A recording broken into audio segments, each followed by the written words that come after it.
Assalamualaikum warahmatullahi wabarakatuh. Selamat pagi anak-anak.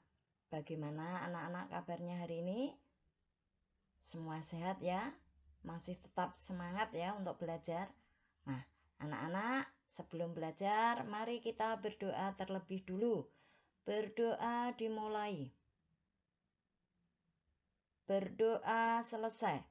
Anak-anak, pada hari ini kita akan mempelajari tema 8 yaitu peristiwa alam. Subtema 2 kemarau pada pembelajaran 3 dan 4. Adapun tujuan pembelajaran kita pada hari ini adalah setelah belajar nanti anak-anak diharapkan mampu 1. Menyebutkan kalimat pujian dalam bacaan, 2. Mengukur dan mengurutkan berat benda dengan satuan tidak baku. 3. Mengidentifikasi aturan menghemat air. 4. Mempraktekkan jenis aktivitas di air. 5. Membuat kalimat ajakan sesuai gambar. 6. Menari dengan menirukan gerakan burung. Nah, anak-anak, agar anak-anak mampu mencapai tujuan tersebut, anak-anak harus memperhatikan pembelajaran kita hari ini dengan sungguh-sungguh. Anak-anak, apa yang dilakukan oleh Siti dan teman-temannya? Nah, sekarang kita baca. Cuaca pada musim kemarau begitu cerah. Sinar matahari pagi begitu hangat. Lani dan teman-teman berangkat ke sekolah.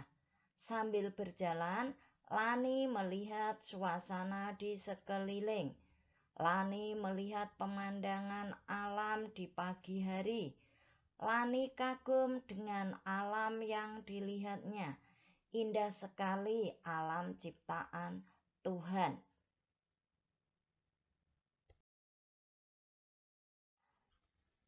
Lani dan teman-teman tiba di sekolah. Lani kagum dengan alam yang tadi dilihatnya.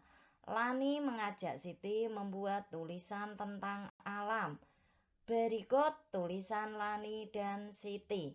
Nah, anak-anak, karena Lani kagum dengan keindahan alam, maka Lani membuat sebuah tulisan tentang alam. Bagaimana tulisan Lani dan Siti? Inilah hasil karya Lani dan Siti.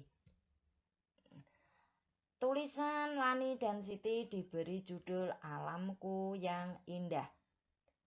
Suatu pagi pada musim kemarau, matahari bersinar dengan amat cerah.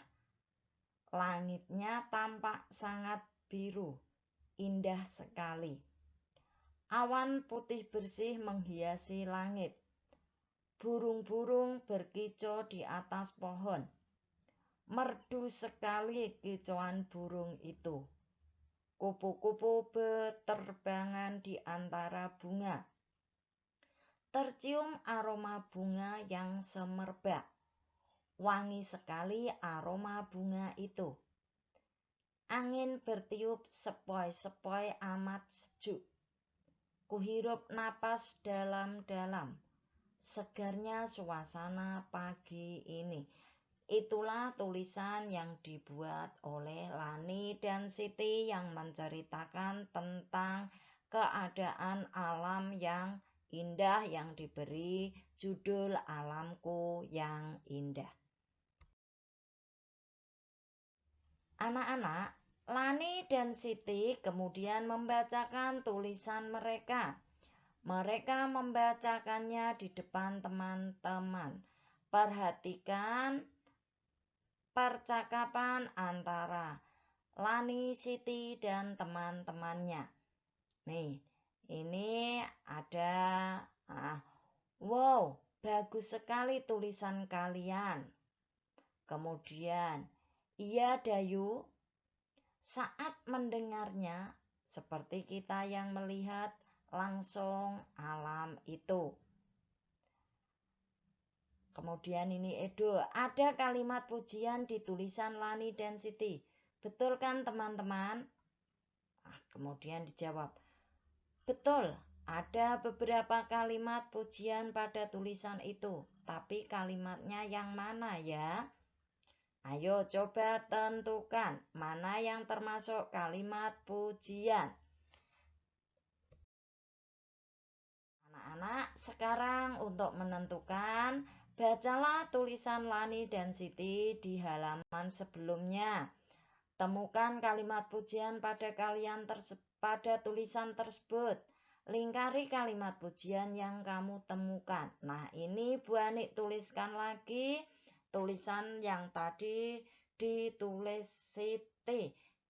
Kemudian kita cari lagi mana yang merupakan kalimat pujian. Di sini dicontohkan, merdu sekali kicauan burung itu. Apa masih ada lagi? Coba kita cari. Nah, tepat sekali, langit tampak sangat biru, indah sekali. Kemudian mana lagi? Wangi sekali aroma bunga itu. Masih adakah lagi?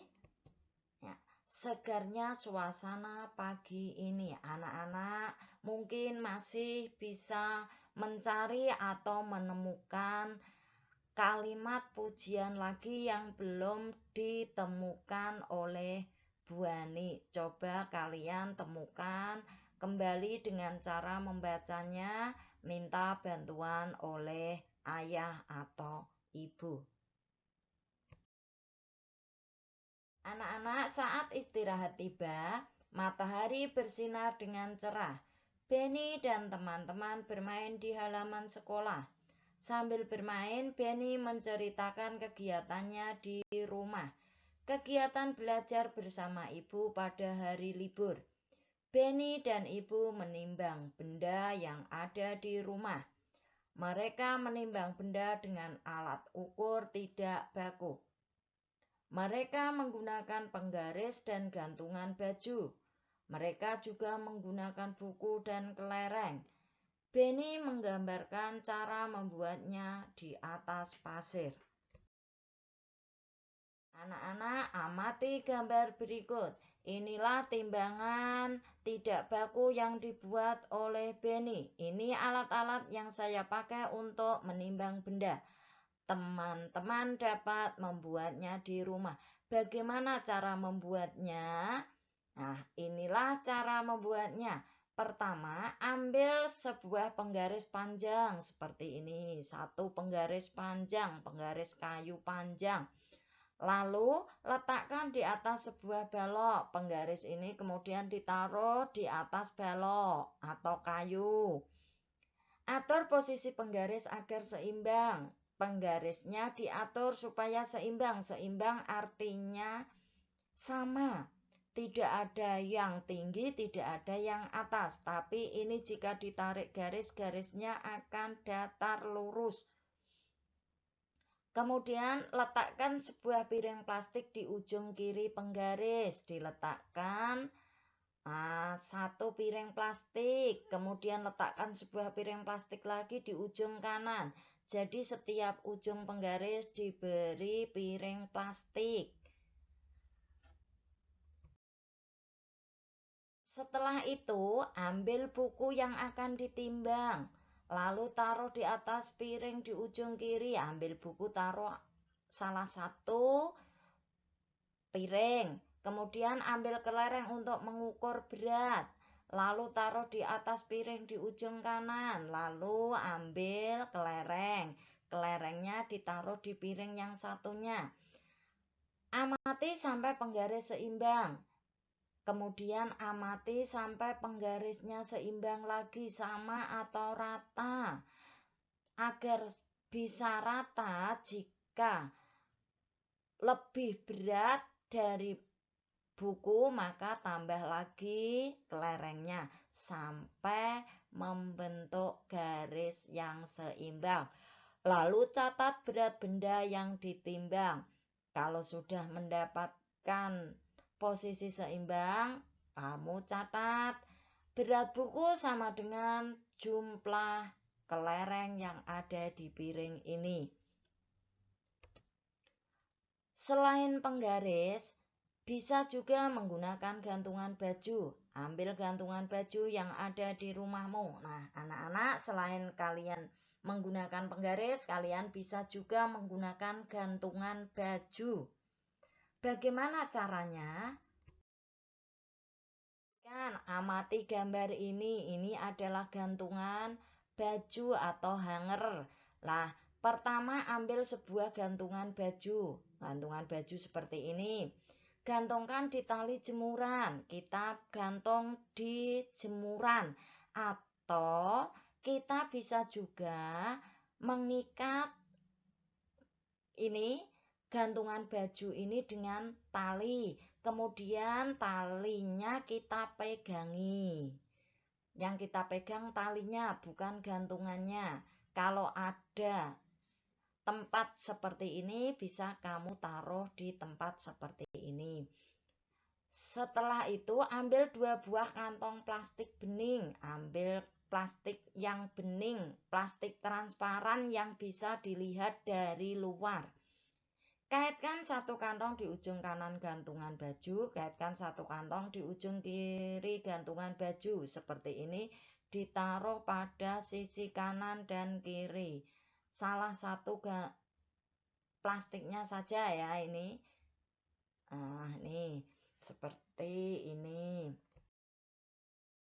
Kemudian ambil sendok yang akan ditimbang atau ambil benda yang akan ditimbang. Di sini kita menggunakan sendok. Ambil 1 sendok, ditaruh di salah satu plastik. Lalu masukkan ke dalam kantong di ujung kiri. Ambil kelereng untuk mengukur berat, lalu masukkan ke dalam kantong di ujung kanan. Kemudian ambil kelereng, masukkan di salah satu atau di plastik yang satunya lagi.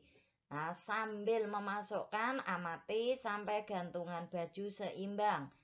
Nah, setelah memasukkan, sambil memasukkan, amati gantungannya. Yang diamati adalah yang bawah ini. Posisi bawah harus seimbang, sama, rata. Nah, kemudian hitung banyak kelereng. Itulah berat sendok yang ditimbang. Nah, kalau sudah seimbang, maka jumlah kelereng ini sama dengan berat sendok, atau berat sendok ini jumlahnya sama dengan kelereng. Berapa? 1, 2, 3, 4, 5. Jadi berat sendok ini beratnya sama dengan 5 buah kelereng. Anak-anak bisa mencobanya di rumah. Nah, Benny menceritakan dengan baik. Benny juga telah menggambar dengan baik. Dapatkah kamu membuatnya di rumah? Kamu bisa menimbang benda apa saja. Kamu bisa menimbang dengan alat ukur tidak baku, seperti buku tulis, kelereng, dan lain-lain. Ayo perhatikan tabel hasil timbanganku. Dapatkah kamu menjawab pertanyaanku? Pertama, Benny menimbang dengan penggaris.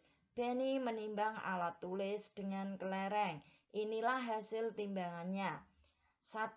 Buku tulis. Beratnya adalah 5 butir kelereng. 2. Tempat pensil. Beratnya 8 butir kelereng. Buku gambar. Beratnya 7 butir kelereng. Kemudian jawablah pertanyaan berikut ini.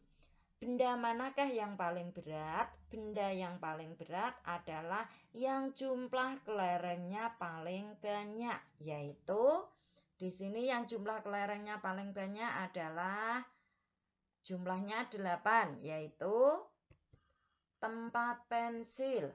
Kemudian benda manakah yang paling ringan? Yang paling ringan berarti yang jumlah kelerengnya paling sedikit, yaitu 5 butir kelereng. Apakah itu?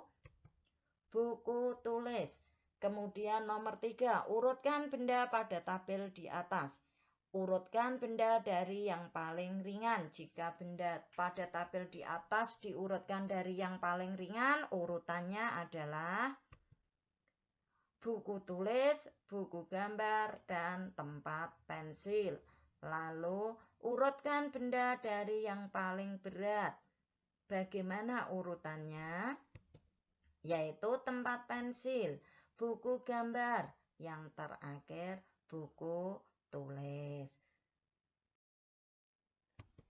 Nah, Anak-anak, Beni sudah selesai menceritakan kegiatannya. Sekarang Udin juga mau bercerita. Bercerita tentang cara menghemat air di musim kemarau. Udin menyampaikan di depan teman-temannya. Udin menunjukkan daftar aturan penggunaan air bersih. Kalau tadi Beni bercerita tentang cara menimbang, sekarang Udin bercerita dengan atau tentang cara menghemat air di musim kemarau. Bagaimana ceritanya Udin? Nah, inilah. Teman-teman, dengarkan dengan tenang. Inilah aturan di rumahku untuk menghemat air bersih.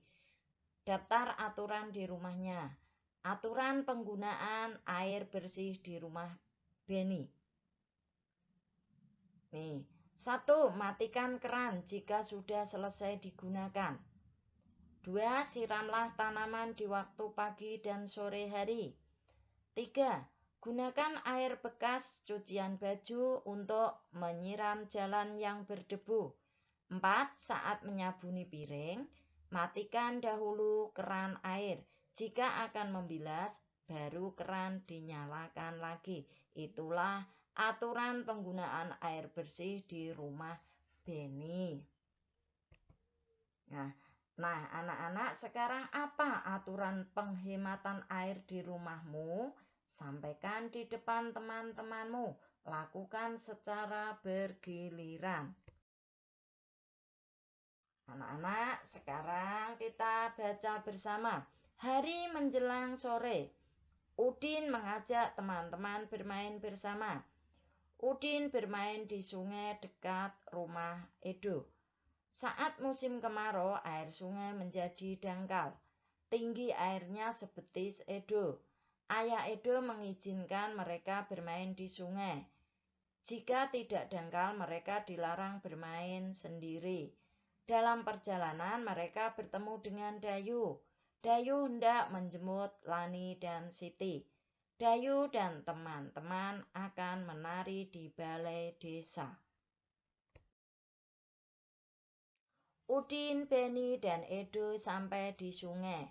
Mula-mula mereka berdiri berjajar di pinggir sungai. Setelah sampai di sungai, mereka berdiri berjajar seperti ini. Berdiri di pinggir sungai. Kemudian sambil berdiri mereka berjalan di tempat. Kemudian berjalan di tempat seperti ini. Kaki mereka menjadi basah. Setelah itu mereka berjongkok. Setelah itu mereka jongkok seperti ini, masih di pinggir sungai. Mereka kemudian duduk seperti ini. Duduknya masih di pinggir sungai. Saat duduk mereka bermain oper bola. Duduknya mereka kemudian oper bola. Udin mengoper bola ke Beni. Udin memberikan bola ke Beni. Kemudian Beni lalu mengoper bola ke Edo. Setelah sampai Beni, Beni memberikan ke Edo. Kemudian Edo ke Beni. Begitu seterusnya. Udin dan teman-teman sangat senang beraktivitas air. Aktivitas air apa yang kamu sukai? Lakukan bersama teman-temanmu. Anak-anak, aktivitas air Udin dan teman-teman telah selesai. Mereka duduk di pinggir sungai. Mereka duduk sambil merasakan sejuknya angin pada sore hari.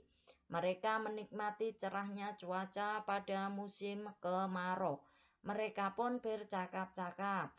Mari bacalah percakapan mereka antara Beni, Udin, dan Edo. Permainan air tadi sangat menyenangkan. Terima kasih Udin sudah mengajak kami bermain bersama. Betul, sangat asik bermain air. Kamu hebat Udin, jalanmu sangat cepat sehingga menang lomba. Ayo kita bermain bersama lagi. Kemudian terima kasih kembali Beni, terima kasih sudah memujiku. Edo, ayo besok kita bermain bola. Nah, anak-anak, dari percakapan ini terdapat kalimat pujian dan kalimat tanggapan. Inilah kalimat pujiannya. Kamu hebat, Udin. Jalanmu sangat cepat sehingga menang lomba. Nah, ini termasuk pujian. Dan mana yang termasuk tanggapan? Terima kasih sudah memujiku, Edo. Nah, ini termasuk kalimat tanggapan atas pujian tadi. Anak-anak, cuaca pada musim kemarau sangat cerah. Ajak temanmu bermain bersama. Menikmati cerahnya musim kemarau bersama temanmu. Amati gambar, tulis kalimat ajakannya. Lihat contoh kalimatnya. Tulis kalimatmu dengan rapi. Di sini ada seperti ini. Bagaimana kalimat ajakannya? Anak-anak masih ingat? Ciri dari kalimat ajakan adalah ada kata ajakan seperti ayo, mari, atau yuk. Nah, contohnya ini. Ayo, kita bermain air, Edo. Mungkin anak-anak bisa membuatnya yang lain. Kemudian contoh ini, jika ada gambar seperti ini, bagaimanakah kalimat ajakannya? Iya, tepat sekali. Mari kita bermain petak umpet, teman-teman. Nah, kemudian jika ada gambar seperti ini, bagaimanakah kalimat ajakannya? Yuk kita bermain sepak bola, Udin. Nah, anak-anak mungkin bisa membuat kalimat ajakan yang lain. Tidak seperti yang sudah dicontohkan di sini. Anak-anak pasti bisa karena anak-anak semuanya pandai-pandai. Anak-anak, sekarang ayo kita belajar menari. Mari menari, tirukan gerakan burung. Menari mengikuti irama lagu. Bagaimana gerakan burung? Nah, rentangkan tanganmu bagaikan sayap burung. Seperti ini, tangannya direntangkan ke samping kanan dan ke samping kiri. Kemudian ayunkan ke atas dan ke bawah, lalu tangannya diayunkan ke atas ke bawah. Berputarlah berkeliling seperti lingkaran, kemudian berputar, berjalan berputar membentuk lingkaran. Sambil berputar dan berjalan, gelengkan kepala. Kepalanya digeleng-gelengkan ke kanan ke kiri, lalu anggukkan. Lalu setelah digeleng-geleng dianggukkan ke bawah seperti burung yang mencari makan. Itulah cara menirukan gerakan burung. Anak-anak pasti bisa mencoba di rumah. Nah, Bu Ani yakin anak-anak semua bisa. Anak-anak, itulah pelajaran kita pada hari ini. Untuk tugasnya yang pertama, timbanglah sendok aluminium, gelas plastik, dan piring plastik dengan satuan tidak baku. Anak-anak bisa membuat alat timbang seperti yang sudah dicontohkan pada pelajaran tadi, menggunakan penggaris panjang atau menggunakan gantungan baju. Lalu buat video saat menimbang. Anak-anak ketika menimbang divideokan sampai menghitungnya. Setelah selesai hasil timbangannya kalian catat, lalu kerjakan buku paket halaman 79 berdasarkan hasil kamu menimbang tadi. Nah, yang kedua kerjakan LKS halaman 39 sampai 40 nomor 1 sampai 5. Anak-anak, jika anak-anak masih bingung atau belum paham baik materi pelajaran maupun tugasnya, anak-anak bisa bertanya lewat WA grup. Bu Ani cukupkan sampai sini pembelajaran kita pada pagi hari ini. Lah, anak-anak, seperti biasa Bu Ani selalu berpesan anak-anak harus rajin belajar dan tetap semangat. Kemudian patuhi protokol kesehatan dengan melaksanakan 3M, yaitu mencuci tangan pakai sabun dan air mengalir, memakai masker, dan senantiasa menjaga jarak. Akhirnya, wassalamualaikum warahmatullahi wabarakatuh.